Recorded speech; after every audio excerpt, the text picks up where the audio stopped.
नमस्कार विद्यार्थी मित्रांनो, स्वागत आहे तुमचं आमच्या एका नवीन व्हिडिओमध्ये। ह्या व्हिडिओमध्ये आपण बघणार आहे की कॉलेज निवडताना कुठल्या कुठल्या गोष्टींची तुम्ही काळजी घेतली पाहिजे, म्हणजे कॉलेज कुठल्या बेसिसवर निवडलं जातं। बरेचसे मुलं, बरेचसे पेरेंट्स हॉस्टेल, फीस, प्लेसमेंट आणि अजून बऱ्याचशा गोष्टींच्या अकॉर्डिंग कॉलेज निवडत असतात। बट मेन गोष्टी काय असतात, हॉस्टेल बघून कॉलेज निवडावं की नाही निवडावं, त्यानंतर फीस बघून सुद्धा कॉलेज निवडावं की नाही निवडावं, का फीस जास्त असली का ते कॉलेज घ्यायचं की फीस कमी असल्यावर ते कॉलेज घ्यायचं, कुठलं कॉलेज घ्यायचं हे मी तुम्हाला आज ह्या व्हिडिओमध्ये सांगणार आहे। त्यामुळे व्हिडिओ शेवटपर्यंत बघा। सर्व पालकांसाठी आणि मुलांसाठी हा व्हिडिओ फार इम्पॉर्टंट होणार आहे। व्हिडिओला सुरुवात करण्यापूर्वी तुम्ही जर आमच्या चॅनलवर नवीन असाल तर सबस्क्राइब करायला विसरू नका। चला तर मग सुरू करूया।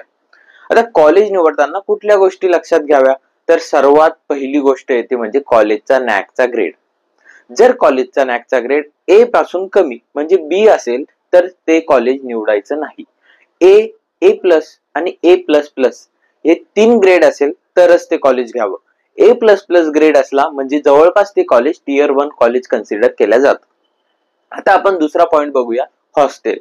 तर हॉस्टेल असेल तर ते कॉलेज घ्यावं का, आणि हॉस्टेल नसेल तर ते कॉलेज नाही घ्यावं का, यात बरेचसे पेरेंट्स कन्फ्युज असतात।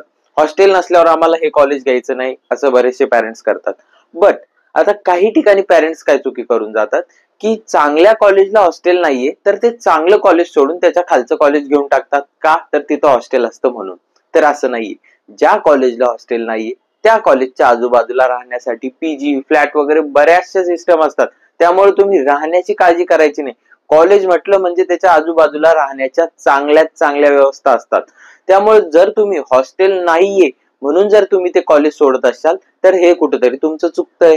त्यामुळे हॉस्टेल बघून कॉलेज निवडावं का, तर नाही, कॉलेजची रँक किती आहे ते बघून तुम्ही कॉलेज निवडावं। आता एसपीआयटी हे महाराष्ट्रातलं व मुंबईतील टॉपचं कॉलेज आणि त्या कॉलेजला हॉस्टेल नाहीये, तर मग मुलं आणि काही पेरेंट्स हॉस्टेल नाहीये म्हणून ते कॉलेज सोडतात। तर हे सोडणं चुकीचं आहे का, तर नाही। बऱ्याचशा मुलांचं हे ड्रीम कॉलेज असतं की एसपीआयटी ला मला ऍडमिशन भेटलं पाहिजे, त्यामुळं हॉस्टेल बघून जर तुम्ही कॉलेज सोडत असाल तर ते कुठेतरी तुमचं चुकतंय।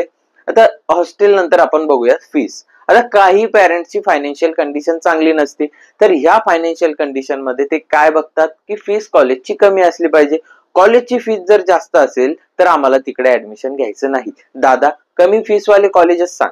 तर ह्या पेरेंट्सला मी सांगू इच्छितो की कॉलेजची फी जरी जास्त असली तरी ऍडमिशन झाल्यानंतर तुम्हाला बऱ्याचशा स्कॉलरशिप असतात, गव्हर्नमेंटच्या स्कॉलरशिप असतात, त्यानंतर विविध फाउंडेशन ट्रस्टच्या स्कॉलरशिप असतात ज्यामध्ये तुम्ही अप्लाय करू शकतात आणि गरीब विद्यार्थ्यांना असे बऱ्याचशा स्कॉलरशिप मिळत असतात।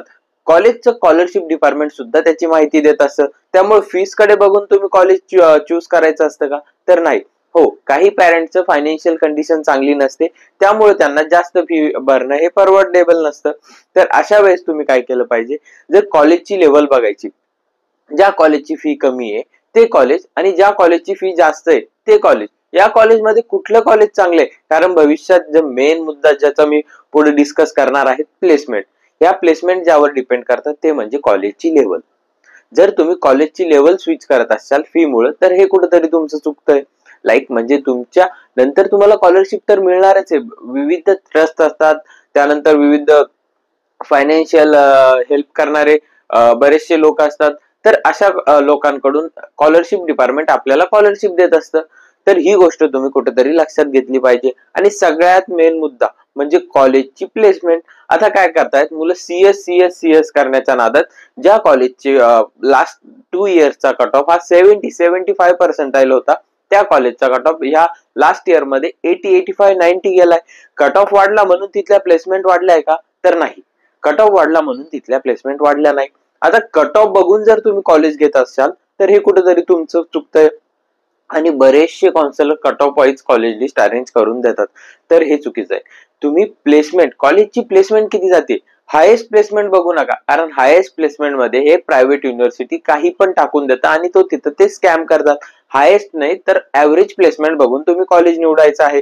या कॉलेजची ऍव्हरेज प्लेसमेंट किती आहे, त्या कॉलेजची ऍव्हरेज प्लेसमेंट किती, हे हा डाटा तुम्हाला कॉलेजच्या ऑफिशियल वेबसाईटवर अवेलेबल असतो, तर त्या ठिकाणी तुम्ही ऑफिशियल वेबसाईट चेक करून त्या कॉलेजचं ऍव्हरेज प्लेसमेंट किती आहे हे बघून तुम्ही ऍडमिशन घ्यायचं असतं, ना की त्याची हायेस्ट प्लेसमेंट. कारण हायेस्ट प्लेसमेंट मध्ये प्रायव्हेट युनिव्हर्सिटी काही पण हायेस्ट प्लेसमेंट दाखवून देतात, त्यामुळे तिथल्या ऍडमिशन वाढण्याचे चान्सेस असतात.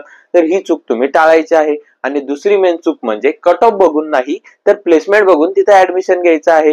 कारण CS करून जे कॉलेज काहीच नाही, जिथं फॅकल्टी नाही व्यवस्थित, जिथल्या प्लेसमेंट हायेस्ट प्लेसमेंटच 6 लाख आहे, त्या कॉलेजचा कट ऑफ फक्त CS ब्रांच म्हणून 90% टेकलाय. तर तिथल्या प्लेसमेंट वाढलाय का? तर नाही. तर ह्या गोष्टी तुम्ही, ज्या सर्व गोष्टी मी तुम्हाला या व्हिडिओमध्ये सांगितल्या आहेत, त्या सर्व गोष्टींची काळजी घेऊन तुम्ही कॉलेज लिस्ट बनवायची आहे. हा, जर कॉलेज लिस्ट बनवण्यामध्ये तुम्हाला जर किंवा ऍडमिशनच्या हेल्पमध्ये तुम्हाला आमची पर्सनलाइज काउन्सिलिंग पाहिजे असेल, COEP व VGTI म्हणजेच महाराष्ट्रातले MST CETच्या टॉपर मुलांकडून जर तुम्हाला ऍडमिशनचं हॅसल फ्री गायडन्स पाहिजे असेल, तर डिस्क्रिप्शन बॉक्स मध्ये दिलेल्या आमच्या ऍपच्या लिंक मधून किंवा या व्हिडिओच्या खाली तुम्हाला एक कॉन्टॅक्ट नंबर दिसत असेल, त्या नंबरला जर तुम्ही मेसेज केला तर आमची टीम तुम्हाला काउन्सिलिंग बद्दल सर्व इन्फॉर्मेशन देईल. 1-to-1 काउन्सिलिंग तुम्हाला प्रोव्हाइड करण्यात येईल. थँक्यू.